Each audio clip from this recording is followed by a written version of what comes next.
এই যে মুড়ি ঘন্ট রান্নাটা ডান। আসলে পুরোপুরি দেখানো সম্ভব হয়ে ওঠেনি, অনেক কাজ ছিল। আর আমি আসলে অসুস্থতার কারণে আসলে খুব মুভমেন্টে যেতে পারি না।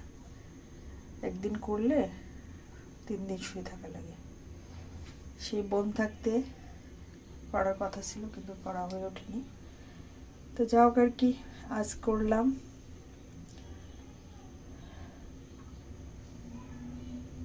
ভালো লাগলে পাশে থাকবেন।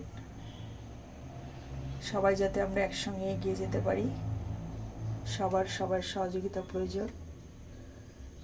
একা একা কখনো যাওয়া যায় না, 10-এর লাঠি 1-এর বোঝা। তো আমরা এটা মাথায় রাখবো সবসময়। আমরা এগিয়ে যাব ইনশাআল্লাহ, সবাইকে সাথে নিয়ে। ভালো থাকবেন সবাই, দোয়া করবেন। আল্লাহ হাফেজ।